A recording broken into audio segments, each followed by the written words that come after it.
Hello and a very warm welcome to Watopia, where the riders are clipped in and ready for stage 2 of 4x4, the Jurassic Coast, 19.5 kilometres from the redwoods of Titans Grove down to a southern coast sprint, all in the 330 to 450 ZRS category. And the clock drops. They're away, rolling out under the redwoods. So, Chloe, before the road starts to bite, who's your money on to take this one? Well, it's a fascinating shape, Simon. This isn't a pure climber's day. There's one decisive effort, the Titans Grove KOM at 4 and a bit %, but it's barely 2 minutes long. And then it's descents and coastal rollers all the way to a flat sprint finish. So I want a rider who can survive that climb and still kick. Top of my list is Vanatta. Best sustained power to weight in the field, 3.6. One of the lighter riders here and quietly riding a run of top 8 results. Right beside her is Béchard, highest racing score on the start line and the strongest critical power number of anyone. A genuine diesel coming off a category win. But keep one eye on Béchard's lack of a finishing kick, because if this stays together over the top, the sprinters come alive. Poole has the fastest snap in the whole field and a category win to his name last time out. And EVR and Douglas can fly too. If any of them are still there at the banner, they're dangerous. And to actually watch that suffering unfold, keep an eye on the live Limit Leaderboard running down the edge of your screen. 3 little bars for each rider. The heart up top tracks how close they are to a best ever effort at that heart rate. The flame in the middle is the live one, a moment-to-moment read on how near they are to their systemic ceiling right now. And the lightning bolt at the bottom is power, how close they are to a personal best for the duration they're holding. Falling green, they're comfortable. As a bar drains down, it's getting painful. And when it empties out and flashes, they've gone somewhere they have never been before. Lovely stuff, Chloe. One quick note before we get stuck in. You'll catch a few wheels out on the road who aren't on our official start sheet, so they won't feature in the call or on the leaderboard. Keep your eyes on the names that count, because the redwoods are flashing by and we are racing. And we're straight into live action on the valley floor, and already one man is doing more than his share of digging. Poole, buried in the heart of the bunch, but laying down a real effort, well above his threshold as the pace winds up toward the roller coaster. No hiding in the wheels for him just yet. And watch Polson on these risers, Simon. He's the 1B category license in this field, and he's using these punchy little kicks to scythe his way up through the bunch, climbing the wheels with every twist of the roller coaster. His power bar's just starting to nibble down, but for now, it's costing him almost nothing. Exactly the free positioning a smart rider wants before the climb proper.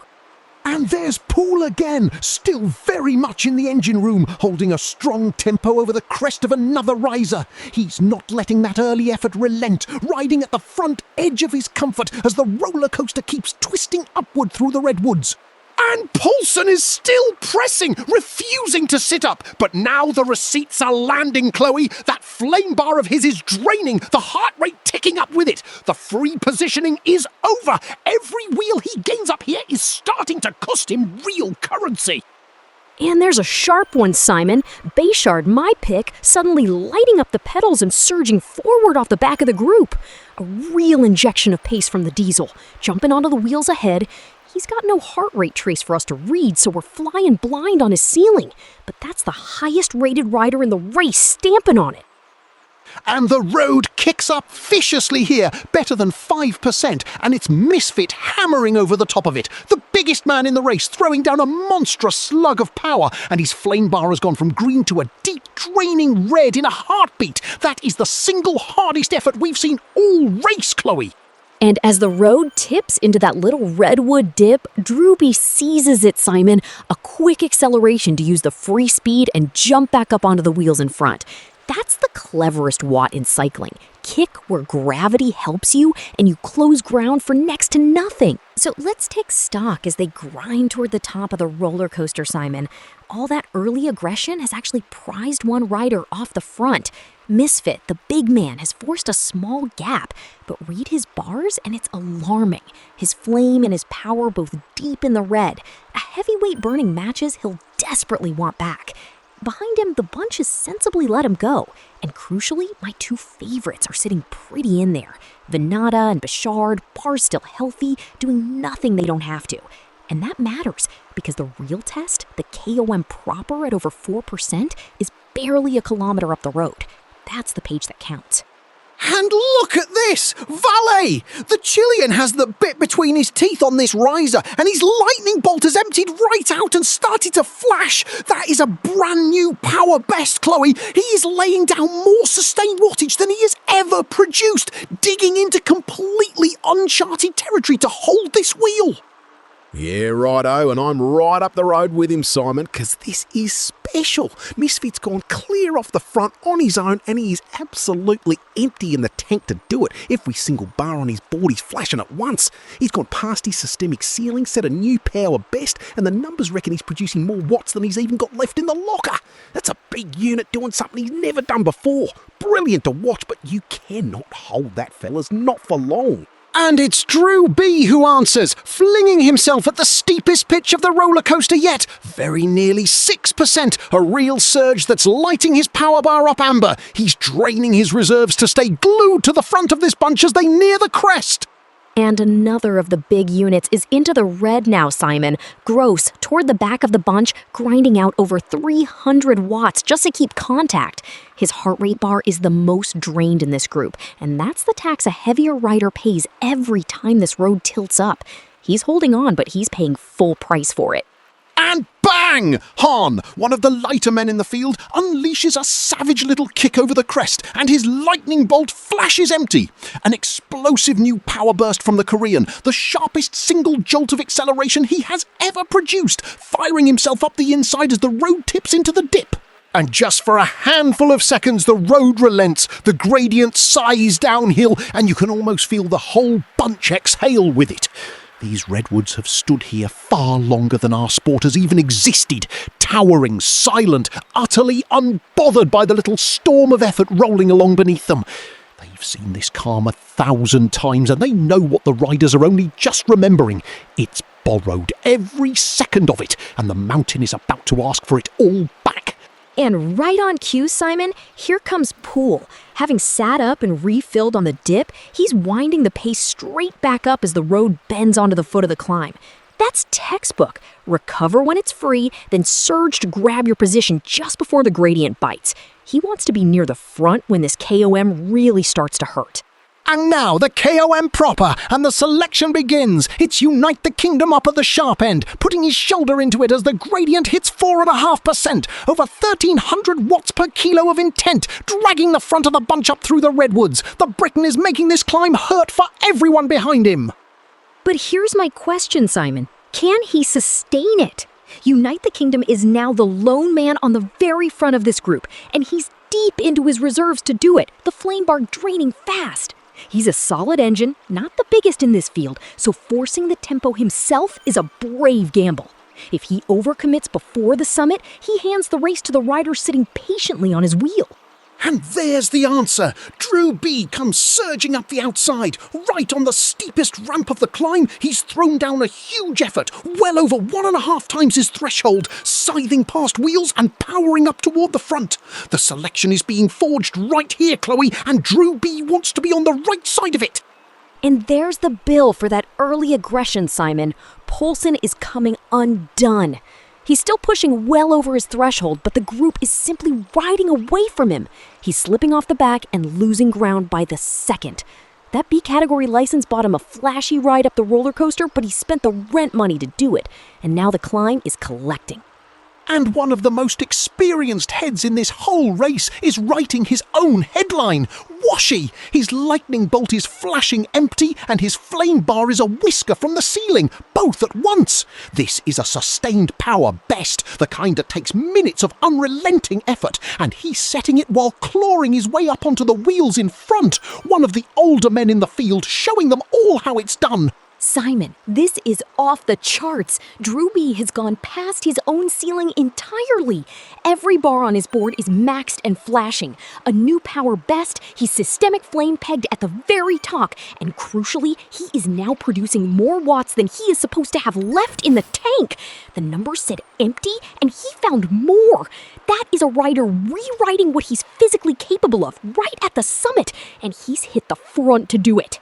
Yeah, and don't lose this one in all the fireworks up front, Simon. Way back down the road, off the back on his own, Rinaldi's quietly having the ride of his life. Lowest ranked bloke in the race, and his lightning bolt's just gone and flashed. A massive sustained power best, the better part of 7-8 minutes flat out. He's nowhere near the leaders, and he doesn't care. He's out there redefining what he's capable of. Love to see it. That's a result he takes home no matter what. And remarkably, DrewB still won't sit up. Over the summit and onto the plunging descent, he's the one pressing the pace at the head of the bunch, using the free speed to keep the pressure on. He emptied himself on the climb and he's still driving, clearly determined to drag this group up to the lone leader still dangling off the front.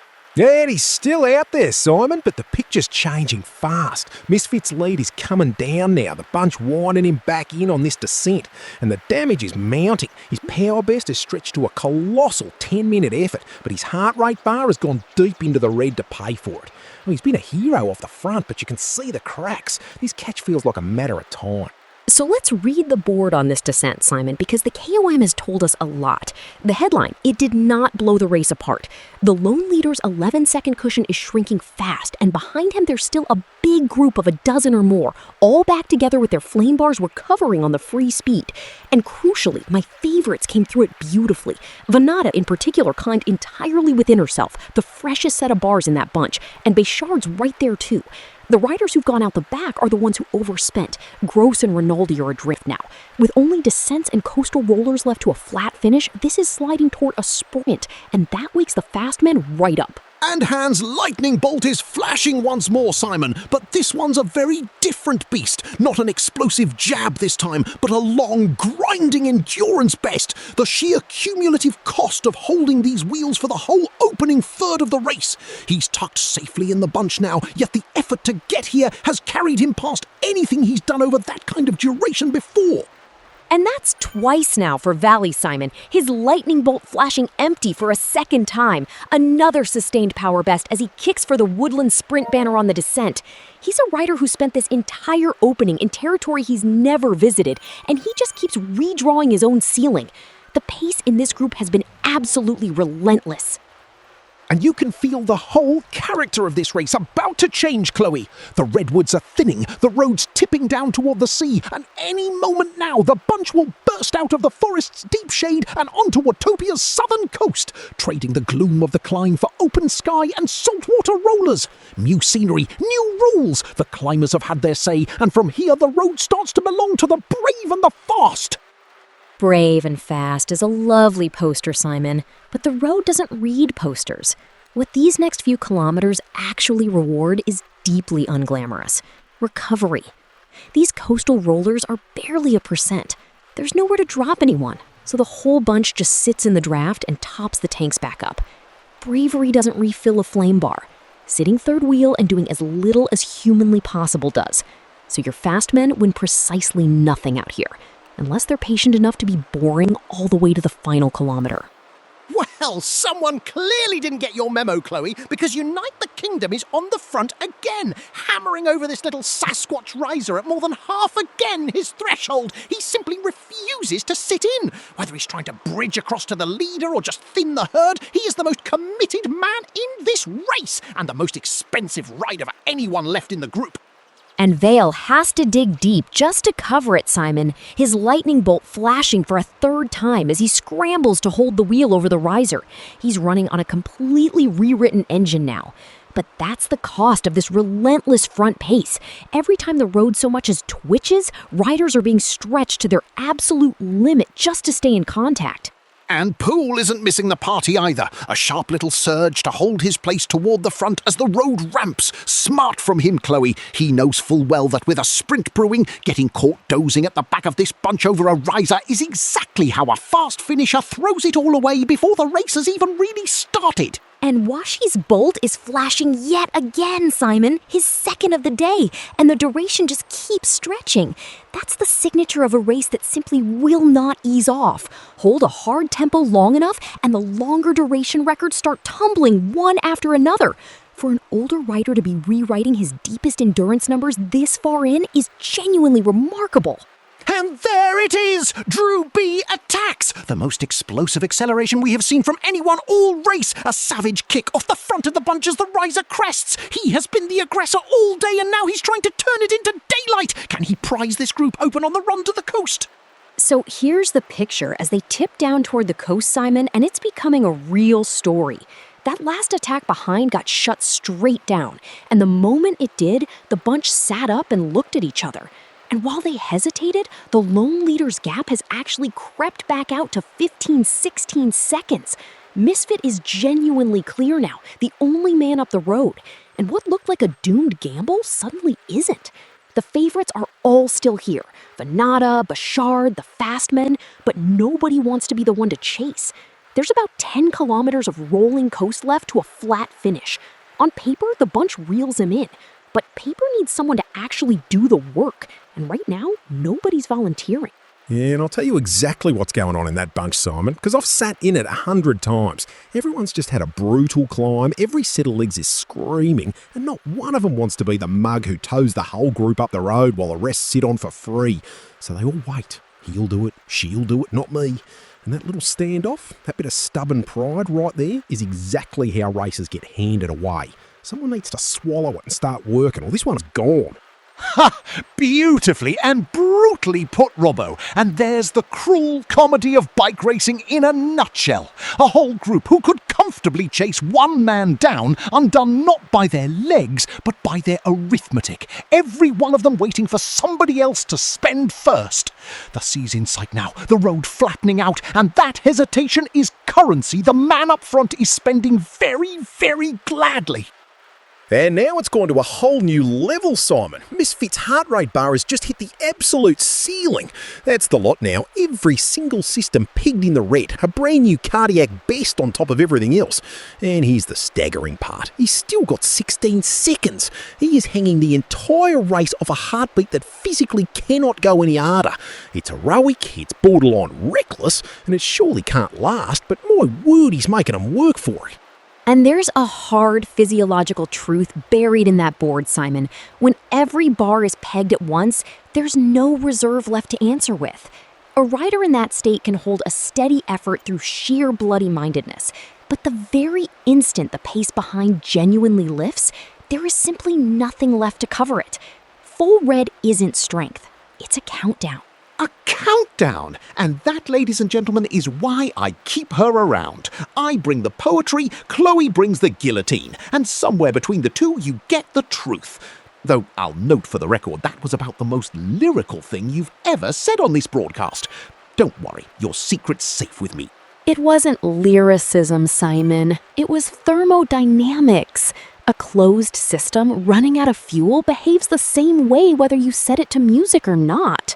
But save the sentiment, because this descent is nearly out of road. A few hundred meters from now, they hit the coastal flats. The free speed dries up, and someone finally has to decide whether they actually want to win this bike race. And here's where it gets fascinating, Chloe, because they've hit the coast now, about 8 kilometres to run, and that long descent has done its work. Right across the chase group, the flame bars have gone green again, legs flushed, tanks refilled, so the excuses are gone.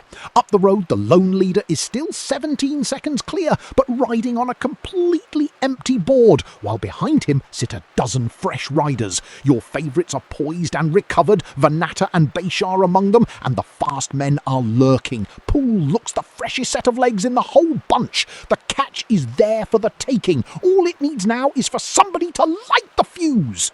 And this is the move that matters, Simon. UniteTheKingdom has attacked clean off the front, going across on his own to chase the leader down. Over 4.5 watts per kilo, his flame bar draining fast now. And nobody followed. Carara and the rest let the elastic stretch and held their pace in the bunch rather than burn a match to chase. And Valle's bolt is flashing once more. But look why, Chloe. He's the one finally injecting some pace into this group. Yet another power best for the Chilean. And this time, it might just be the spark. A genuine surge lifting the tempo of the whole bunch over the rollers. Is this the chase finally catching light? One surge isn't a chase, Simon. It's a flare, not a fire. A single rider lifting the pace just stretches the group, and then it concertinas straight back the moment he sits up. To genuinely pull back 17 seconds, you need 3 or 4 riders committing to a proper rotation, taking real turns through. Until I see that organized line actually form, that gap is not coming down in a hurry, however pretty the fireworks look. And what a contrast this is, Chloe. 20 minutes ago it was all-out war up that climb, and now it's turned into a chess match on the seafront. Net-flat road, the bunch twitching and shuffling, everyone watching a rival's shoulders for the first flicker of a move. The fireworks have given way to nerves, but chess matches have a habit of ending very suddenly indeed. And would you believe it, Simon? Polson is back! The very man we watched come undone on the climb has clawed his way back onto this group across the descent, and now he is the one on the front, hammering out better than 6 watts per kilo. Whatever's behind it, this is real work at last, a proper effort genuinely lifting the pace.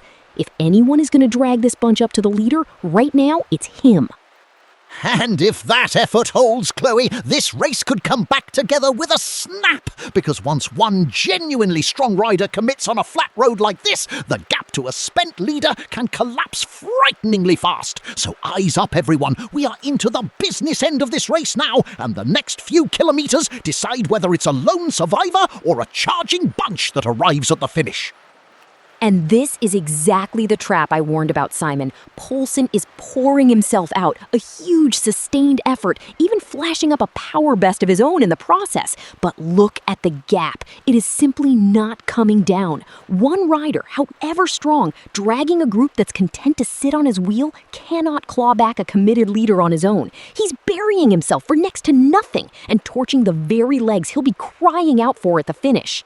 And there's the inevitable, Chloe. Polson's effort is relenting at last, his bolt still flashing from the sheer cumulative toll of it, but the power draining away beneath him. He's done his shift, nobody came through to share the load, and as he eases, so does the entire bunch, and the leader somehow is still out there. And Washi simply will not stop rewriting his own book, Simon, flashing up yet another long-duration best as he quietly slides up through the group. The records tumbling off this one rider all race long have been genuinely extraordinary. Whatever happens at the line, he is having the ride of his life out here today. And now it's happening, Simon. The bunch has finally got its act together and the big fella's lead is tumbling. He had passed 18 seconds not long ago and it's 12 and falling now. His heart's been nailed to the ceiling for an age and there's simply nothing left to defend with. The catch is coming, you can feel it. But credit him, what an extraordinary effort it's been off the front. And here's a lovely twist for you, Simon. UniteTheKingdom has been reeled straight back in. The bloke flung himself up the road after the leader a fair while back, dangling out there on his own, and now the bunch has swallowed him whole again. But he is not done yet, flashing up a fresh power best even as he swept up. And get this, he's actually typed it into the race chat. Keep pushing. He lit the fuse on this whole chase himself, and now he's roaring at the lads behind him to get themselves up there and finish off the job he started.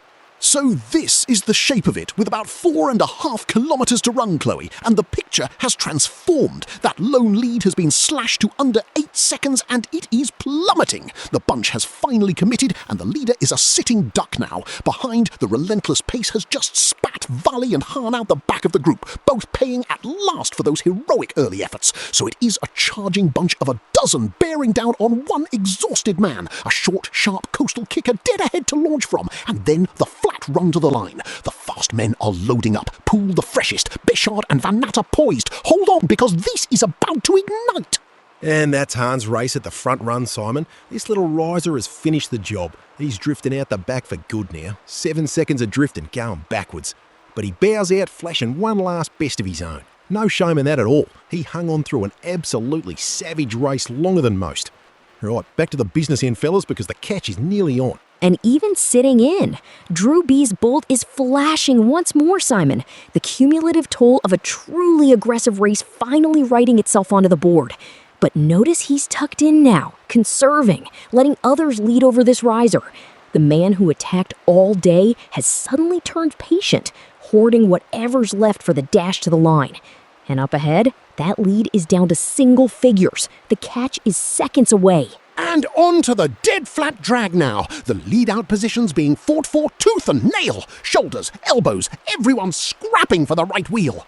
The catch is all but made, and the instant it's done, this becomes a straight shootout. Around 3.5 kilometres left, and you can feel the whole bunch coiling. The next move could be the one that wins it.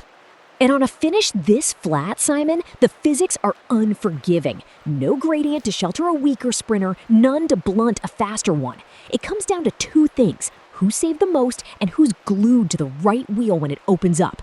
Raw top speed counts for nothing from too far back. So in truth, this is being decided right now, in the jostling, long before anybody actually sprints. Oh, and you can sense it now, Chloe, that crackle in the air before a bunch sprint, when a whole race's worth of suffering gets squeezed into the next 2 minutes. Everyone still here has earned their place at this party the hard way. Now we find out who's got the legs left to crash it. And there's UniteTheKingdom, true to his word, Simon, straight back to the front and stamping on it. Having typed keep pushing, he's doing exactly that. A real surge lifting the pace inside the final 3 kilometers. Is he winding up a lead out for someone? Or is this the British engine rolling the dice on a long, brave move of his own? And spare a thought, Chloe, for the lone adventurer up front, because this is bike racing's cruelest trick of all. Bleed alone off the front for half an hour, only to be swallowed whole with a couple of kilometres left, and watch the fresh sprinters you dragged into contention fight over the spoils. Heartbreaking, and I fear just about to happen. And the price of this lead-out pace is written all over Carara, Simon. His heart rate bar has just slammed into the ceiling, a brand new cardiac best, simply to cling to the back of this bunch. He's redlining at his absolute maximum and still sliding backwards. He clawed his way back into this group once already, but there's nothing left in the tank now. He is hanging on by a single thread. And here comes Gabrielson, surging up the outside. The veteran with the biggest raw engine in this entire field is muscling his way toward the front, timing his move into the final couple of kilometres. He's no pure sprinter, Chloe, so getting to the front early and turning this into a long, brutal drag would play perfectly into those big diesel legs. And hold everything, Chloe, because the script has just been torn up inside the final 2 kilometres, and Misfit is still out there, still 8 or 9 seconds clear and refusing point blank to die. The bunch hauled him back to single figures, and then they stalled. The cooperation has fractured all over again. Everyone's suddenly thinking about the sprint instead of the chase, and just like that, the question flips on its head. Have they left it too late? Can this exhausted man running on a totally empty bore somehow drag 8 seconds all the way to the line? The sprinters need the catch right now, or they are racing for the minor places. And Polson's bolt flashes one final time, Simon, but he's utterly spent now, sitting in. That earlier monster effort long since cashed. He has nothing left for a sprint. And meanwhile, the clock up the road is agonizing, still 7.5 seconds to the leader. The line rushing up fast, and this bunch is genuinely running out of tarmac to make the catch. Simon, I cannot believe what I'm seeing. The gap's gone back out. 9 seconds again inside the final 1.5 kilometres, and Misfit is pulling away from them. The bunch has blinked, they've sat up looking at each other, and the big fella smelt it. Every bar pinned in the red, and he's somehow finding more. I've left it too late, mate. Unless someone does something extraordinary in the next 30 seconds, the breakaway steals the lot. And finally, Chloe, the whole bunch has woken up at last, that realisation rippling right through every one of them that the race is slipping away. Heads drop, shoulders square, and the group surges as one inside the final kilometre. The hesitation is gone, the panic has kicked in now, and the pursuit is well and truly on. Here comes the response. And there it is, Chloe, and it's Stephan who lights the fuse. He's hammered 3 words into the race chat for the whole bunch to see. Okay, let's go, and then back them up in the most brutal way imaginable, tearing clean off the front of the bunch and going straight past his own ceiling. Over 500 watts, his board maxed and flashing, and he is now absolutely hunting that leader down. And now he has help, Simon. UniteTheKingdom is right up there alongside him. The two of them trading turns at last. Exactly the committed pursuit I said it would take. This is a real chase, finally. But my word, the timing. Barely 600 meters to claw back 9 seconds. It is going to be desperately, agonizingly close. 200 metres and Misfit is still in front, but the bunch is flying now, bearing down on him with frightening speed. The sprint is launched, riders swarming off the front, eating into that lead with every single pedal stroke. Misfit can see the line. He's throwing absolutely everything at it. His board ablaze, but they are storming onto his wheel inside the final 50 metres. This is going to be desperately close. They're level, they're together, bikes hurled at the banner and on the line. It's Poole! Poole snatches it by the width of a tyre. Misfit caught and pipped at the very death. Oh, agony for the brave man up front. What a finish, Chloe! Misfit off the front alone for the better part of half an hour. Every bar on his board flashing red, caught and beaten by a single tenth of a second. Poole timed it to absolute perfection, came off the wheels in the dying meters and threw his bike to steal it on the line. Heartbreak and heroism in the very same heartbeat. Béchard takes the bunch kick for third, Gabrielson fourth, and remember, it was Stephan's Let's Go and Unite the Kingdom's chase that finally hauled this group up to the leader just in the nick of time. And the data tells you exactly why, Simon. Misfit didn't lose this on the legs, he lost it on the heart. He'd held every system pegged at its absolute ceiling for over 10 minutes. The moment they swept onto his wheel, there was simply nothing left to answer the sprint. Poole, by contrast, hoarded his matches all day and struck them in one devastating kick on the line. And spare a thought for the whole field. Barely a rider crossed today without rewriting a personal best. It was savage, it was magnificent, and it was a privilege to call. From a finish for the ages, and from Simon, Robbo, and myself, thank you for watching, and good night.